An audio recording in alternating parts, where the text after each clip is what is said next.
To expect that when you start a new business or a new venture or even a new interest in life that it's going to be pain-free is utterly ridiculous. Yeah. It's going to be, a lot of unexpected challenges. And I think you just have to embrace that. Yeah.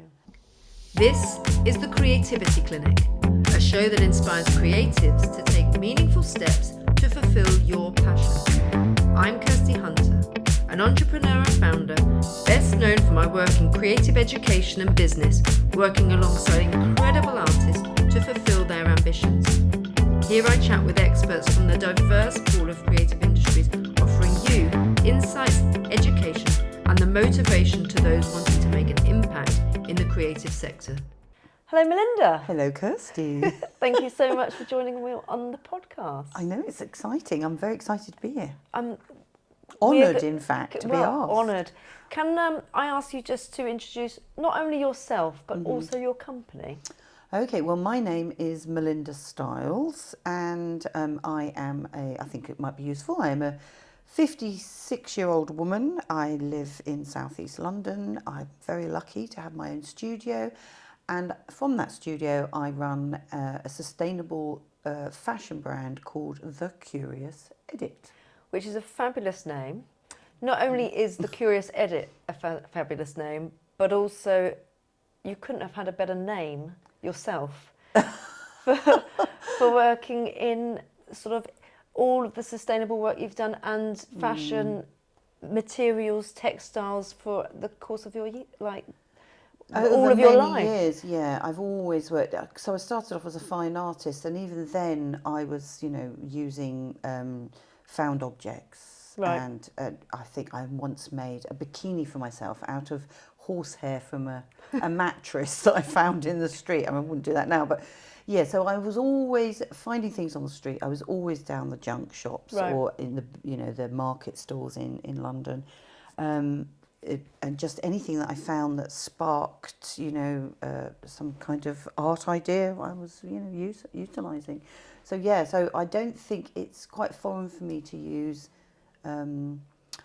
sort of newly made materials to work with. Okay. It's never been me. So sustainable fashion or sustainable materials. Yeah. Tell me more about exactly what you've been up to at the moment with The Curious Edit when you've launched. My first love has always been sewing since Right. I was a child. So I wanted to, after getting back into making more clothes for myself, I just thought, well, can I monetize this in a way which will sustain me not just financially, and I'm lucky I've got quite low overheads, so I didn't need to make a huge amount of money, but also that would nourish me more on my creative side. Right. And I have had other creative friends who have said, that which you did in your formative years where no one was interfering with you, where you were really in that place where you got lost or were very excited, maybe we need to carry some of that through our lives. Right. And even if it's just a hobby, like for me it was making clothes, or upcycling clothes I should say, as a student, I realised that maybe I should go back to that. It could be, so that's how The Curious Edit came out. And I love print and pattern as well, so discovering a couple of tea towels and seeing some tea towel dresses and things online, I was like, oh, I want to have a go. And it started from there, yeah. And we've got one at an the back example, there. so if you are lucky enough to be watching this on YouTube rather than just listening to the podcast, but you please do go and have a look, is we've got an example of one of your tea towel dresses right here. Yeah, and so the concept is because I love the tea towels so much and they're vintage on the skirt, I don't want to cut them. Right. So people have laughed at me and said, I think you're going a little bit over the top, Melinda. I'm sure people won't mind you cutting up tea towels, which have been sitting in a bottom drawer for the last 40 to 50 years. But in actual fact, I want to not cut. I want to leave it as uncut as possible so that in the future you could unpick it and use it again. Right. Then from the back here you can see, I'll turn it around, there you go. So this is actually a tea towel. No, not a tea towel, sorry, it's a tablecloth. And I use tablecloths because I love the patterns on them, but they're often stained. So I can cut those in my own mind, Right. but I try not to cut the beautiful tea towels. They look incredible. And you're also wearing a shirt that you've made. Oh yes, yeah, this is out of a few. Now this is cut, but I could cut this one because it had holes in, it was damaged. Yeah. So you're trying to make good of anything that is still in existence, and where possible you're trying to keep it as a complete whole item where possible. Where, if I can. Yeah. Yeah. I mean, I will make minor alterations on the edges and things like that. If I've got a tea towel that's really long and I don't want too much bulk, but if I'm just cutting off a bit of the end, I think I've still got enough of the fabric. I mean, this stems back from, sort of medieval times when anything that was made on a loom couldn't easily be cut. Right. And so if you look at all of the clothing and certainly domestic curtains, bed curtains, they were never cut. Everything was kept in the square. A kilt is exactly that. It's a piece of woven cloth which you fold and is held together with a belt. Right. So, original kilts were just a piece of fabric. Yeah. And you would lay it out. You'd be standing there in your, in your birthday suit. You would lay your belt on the floor. You'd lay your cloth down. You'd pleat it.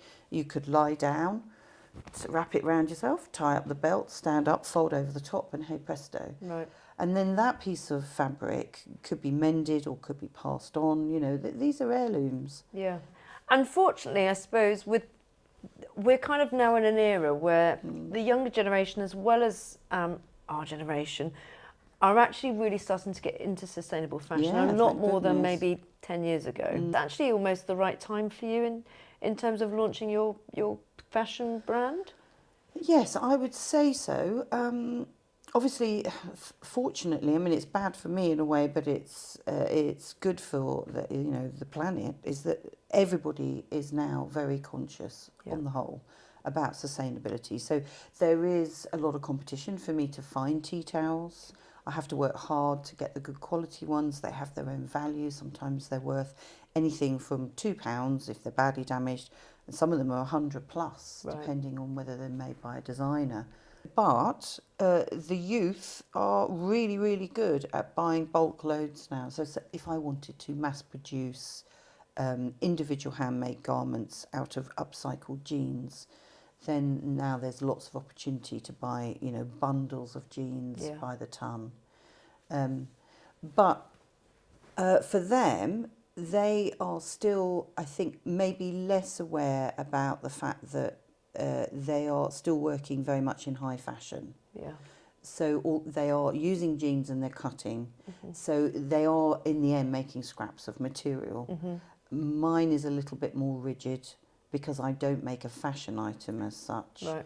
I'm making more of a craft garment. Okay. And so I am thinking that there's going to be a lot more longevity, hopefully, to the item. Yeah. But I'm not knocking the young ones. I think it's brilliant. Anything that doesn't end up in landfill is, really, really useful.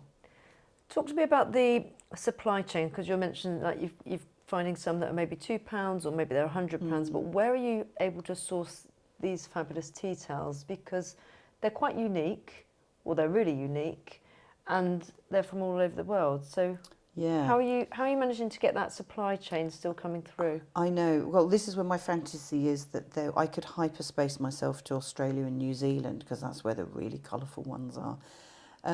But we do have a lot of tourist tea towels basically. So the £10 poms went over to Australia, and then of course they either settle or they come back, and they were bringing tons of tea towels because they're flat, they're brightly coloured, they express the culture over there beautifully, and they don't take up much room in a suitcase. Yeah. So you go, right, well, I'll get one for every person in the house. They never really got used, I don't think, because they were too beautiful and too bright. So you can imagine, taking a really stunning tea towel, beautifully printed, crisp, clear print that should be on the wall really because it's so nicely designed, and then, mopping up your dishes when you've got a house full of kids. People didn't really do that, and they ended up in the bottom drawer.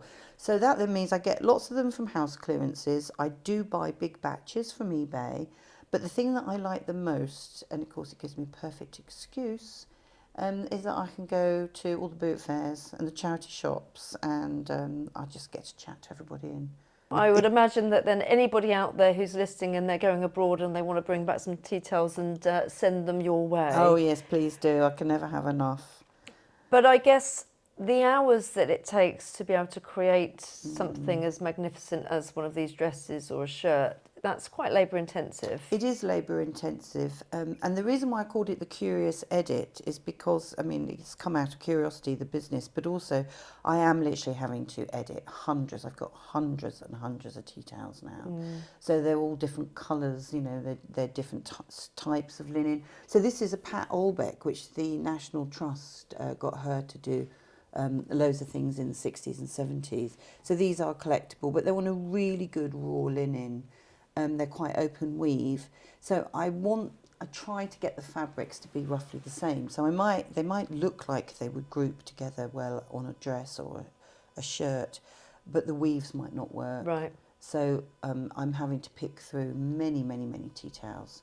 So yeah, but that's the fun. It's the kind of, you know, playing around with materials. I mean, what's not to like? Beautiful patterns, beautiful fabric, vintage items, helping to save the planet, and basically pleasing myself. Yeah. And hopefully others in the process. Yeah, I bet. It's great. So you've been going now for how long? It's about 8 months, I think. So still early days. Yeah, very early And days. you're already told us your age, so it's no secret. No. But you're now putting yourself out there on Instagram and on social media and having to learn maybe some of a new skill. Yeah, very new skill. So I'm used to editing videos and things because I used to do that for my art. I was a time-based media student at Chelsea all those years ago.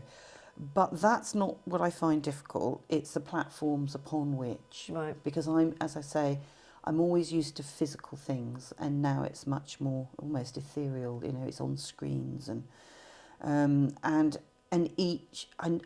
I watch my daughter, and she just obviously instinctively knows that there's information behind, below, on, touching, swiping, and I don't. I just see an image and I act as if it is a printed page.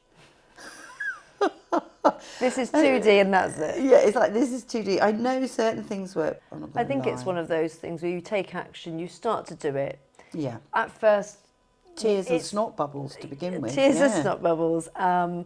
But eventually it starts to sink in and Yeah. you get better at it. And of course, you could sit there and not do anything at all, and that's not going to help you at all. So, of course, Yeah. the more you do it, I think that's it. Just start. Have no expectations, except the fact that, you know, if you're not a computer-age person, just take it slowly, which is what I had to do. I'm used to using my hands and making things work very quickly. Right. And then this is a completely different world Yeah. where you're distant from it. Find people who can help you. Use YouTube. There are hundreds and hundreds and hundreds of really wonderful people on YouTube with every lesson under the sun. And it is sinking in.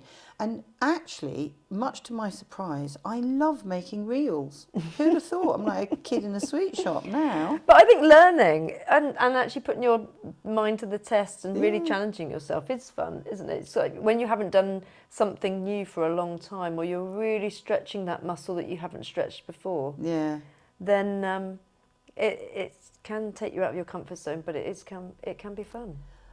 Yeah, and really to expect that when you start a new business or a new venture or even a new interest in life that it's going to be pain-free is utterly ridiculous. Yeah. It's going to be, you know, a lot of unexpected challenges. And I think you just have to embrace that. Yeah. So, I mean, I must admit, for the first 3 weeks, I'm not joking, I mean, my head was in my hands. Well, actually, I mean, I was a teacher for many years. You know, have the same consideration as I would have done for my students. Yeah. Understand that some people can do things very quickly and some people can't. And I wouldn't be standing behind a student, say, who was profoundly dyslexic, shouting at them going, you know, why are you still making spelling mistakes? It's day 2. Yeah. So I just thought, no, I've got to be nicer to myself. How are you managing to source customers? Because that must be, that's the thing that you need, right? Yeah, so I have discovered an awful lot of testing. I've been doing a bit of testing. I think for me, because of the price point of my items, so each dress has got roughly between, I would say, 50 and up to £100 worth of raw material. And that also includes all my sourcing time, my postage, buying, the whole lot. I can't bring my dresses below £300. So I've realised that social media is not necessarily the best way I am going to be able to get them in front of the customer. So I will be using my legs, doing face-to-face chats and trying to meet as many shop owners, boutique owners, collectors and other... I think I need to be in front of other social media influencers, really, to find my customers. Yeah. And maybe having your wares in a boutique somewhere or a high-end store where that price point, because it is going to disclude some customers because of where it's at, but absolutely needs to be that price. Completely understand it If for your I time. make them, But it does make it more challenging. It makes it more challenging at the moment, especially within this economic climate, because it is tricky at the moment. And everybody who is selling handmade or bespoke items has had a fall in sales. And I think people are being very cautious. But as we know, people don't stay cautious for long. So I think next year might be a bit better. Yeah. But you just got to stay with it. And that brings me up to the concept of, people do ask me, how am I able to change direction in my life? But I've had 5 different creative careers, and I've never acted in my life to do with anything to do with age. That doesn't really bother me. It's more, what is the next new thing I can do that really nurtures my interest? And the only reason why I've been able to do that is because I have very low overheads. Right. Or I have another income stream which I can be hands off of. So I have money coming in from an Airbnb, where it's a place that we live, that's also got my studio. But the overheads are low. And if you can do that, then even if you are, I don't know, a nurse to an accountant or a lawyer, and you desperately want to change your pathway, then that gives you more opportunity. Yeah, and I think it's a really important message, isn't it? Because lots of people might want to go into their passion, and there are definitely roles within the creative industries which will be enough to sustain your life and your living. But when you're going out and starting something new, often people will do it as a side hustle in the first place. And it's only at that point when you know that you're maybe in a safer position to be able to jump off a cliff. But if somebody was wanting to say, actually, I'd love to go and make my own clothes out of whatever it might be, first and foremost, you've probably got to test the market and see where it's going to go. Yeah, so do your research so that you can point your boat roughly in the right direction. You've got to have the strong oarsman. You can't always rely on the wind, and you're certainly not necessarily going to have an engine. And then if you can, get your overheads low. So that means there aren't going to be the flashy holidays. There's not going to be the brand new cars. Don't spend your money on anything which is filling the gap that is being missed by you having to suffer your interminable sort of 9-to-5 job that you hate, or more often than not, your 7 to midnight job. If you're a corporate lawyer or something, I mean, the hours you have to work, it's unbelievable. Fill your cup with the ability to have space for yourself, and get rid of the material things, and then take some risks. I think it's really scary though, isn't it? And I think Terribly that the scary. fear that some people have will be the debilitating thing that stops them from doing something. I was speaking to somebody just recently, and it isn't for everybody, because sometimes that security of being able to pay the bills, particularly if you have got a family. Oh yeah, it's very different if you've got a family. And making that jump and taking that risk, it really isn't for everybody. Not everybody can do this. But I do think that you've got to really take a hard look at yourself and see whether you are the sort of person that's cut out to minimise those things, reduce the holidays, like you say. I think that's why your mental health and your physical fitness and having lots of sleep is really important before you start taking any big risks. Because, you're going to be challenged, and if you haven't had enough sleep, and you're smoking and drinking too much, then you're going to be feeling rubbish anyway. Or a piece of advice that a really wise woman said to me, her name's Melinda Styles, is just as I was launching my business, I remember talking to you about perimenopause, and you said you need to, before you start this, you need to make sure that you go and see that doctor and get those patches, and I did, and I'm so glad I did. So that's another thing. Yeah, anything that you can mitigate. Yeah. I mean, you know, but just look after yourself. But I think having less material gain, but more psychological and creative output, comfort, I don't know how to say that, but, you know, being... Fulfillment, it is actually better. Now, you might say, oh, Melinda, you're very gung-ho, and maybe I am, but the reason why I've done this, and you know about this, is that my mother, bless her, she was very creative, but she died very young. I lost her when she was just turned 50. But I did ask her, are you frightened, Mum? Are you really, really angry? I think must have been about 30 at the time. Yeah, 30. And she said, no, I'm not. She said, but I bloody well would have been if I hadn't have worked part-time and taken every sunny day I could to enjoy things that she loves, which was, she used to collect cheap antiques. She loved crafting. She loved walking. And she loved spending time with my dad. And that to me was a real eye-opener. And it's like, we cannot guarantee tomorrow. No.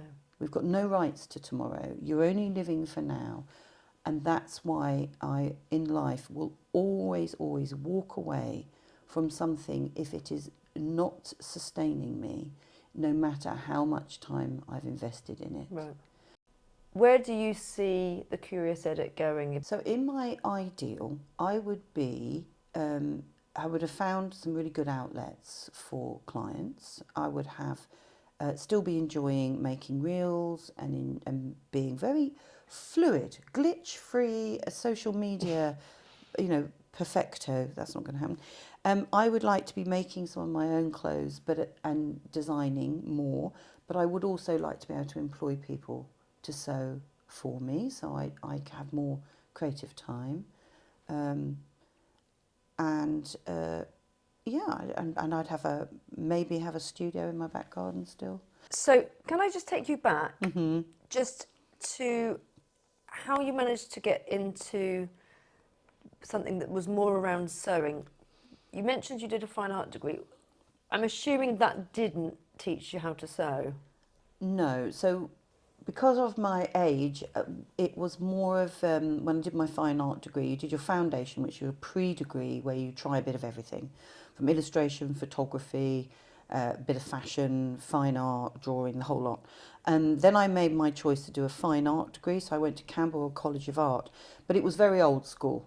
And I mean, this will be an anathema to anybody who's doing a fine art degree now. We were given a studio space, bigger than the size of this where we're sitting now, and that became ours for the whole time we did our degree. Wow. So we had a fully functioning foundry, we had all the metal workshops, the wood workshops, and I don't think, oh no I didn't, because I used to have a grandma's trolley that I used to put my hand crank sewing machine in, and I would carry that backwards and forwards on the bus from home. So yes, I was sewing all the time, but I learned that skill from my mother. Right. She came from a poor working class background, but was very aspirational and wanted beautiful clothes. Right. But my mum was always very interested in fashion and clothes, so she should make her own. But I don't even think she had a sewing machine. I think she was hand sewing, Right. which of course is something that's very in the zeitgeist now, Mm-hmm. where people are hand sewing clothing, and it's a slow fashion. Yeah. You know, and there is something very beautiful, because when you're hand sewing, you can fold fabric, which But means very you can, technical though, and you have to have a lot of patience and dexterity and. yeah. But I mean, I'm not really like that. I like to, when I was younger, I used to slam something together on the sewing machine. You would never quite finish it. You would have pins in it, or my mum used to have to stitch me into the back of stuff. But yeah, so it was all taught. I was never very good at working with patterns. So my hack around that was that I would go to jumble sales and I would sometimes buy the most ugly looking clothing, but that fitted me perfectly.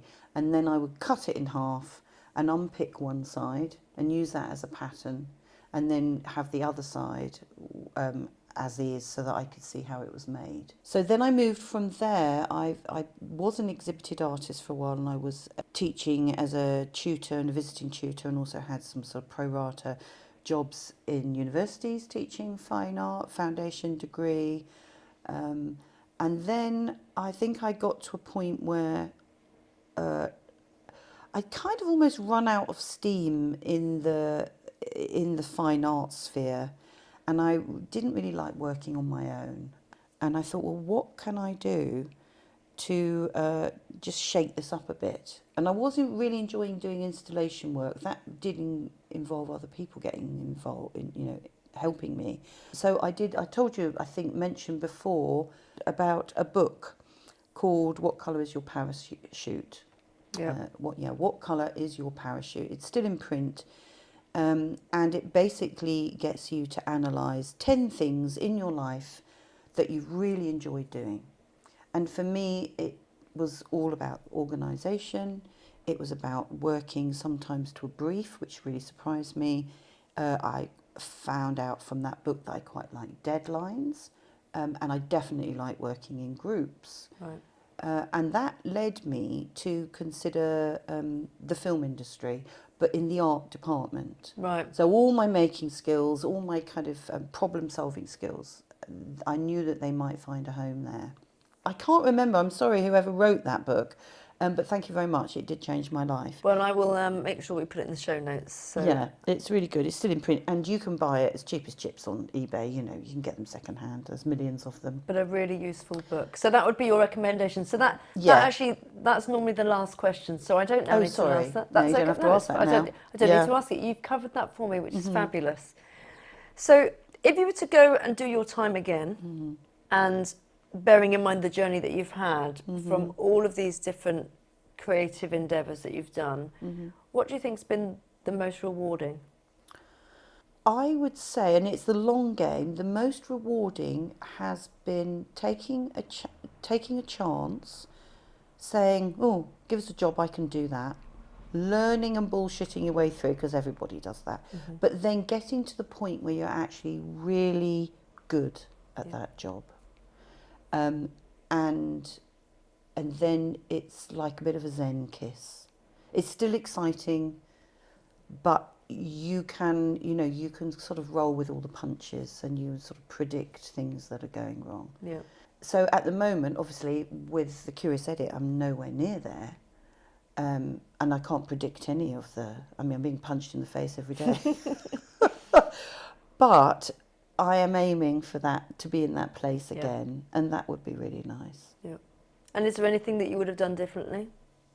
Yes, I think I wouldn't have struggled on as long with trying to be the fine artist when I knew that it wasn't right for me.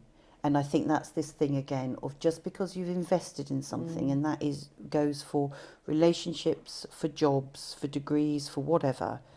If it's not nourishing you, then listen to yourself. Because your body, everything about you, every molecule of your body will be telling you you're not in the right place. Yeah. Well, on that note, I'm going to leave it there. I want to thank you so much for joining me on the podcast. If people want to find you, I'll put all of the handles in the show notes, but you are on Instagram. And Facebook. LinkedIn, that needs a bit of a tweak. And I have my own website where you can buy products direct, and I ship all over the world. So they can find you at www.thecuriousedit.com. Yeah. Or on Instagram, it's @the.curious.edit. Okay. Yeah, you'll find me. We'll find you. We'll put it all in the notes at the end. But thank you so much. Oh, and thank you, and good luck with your adventures.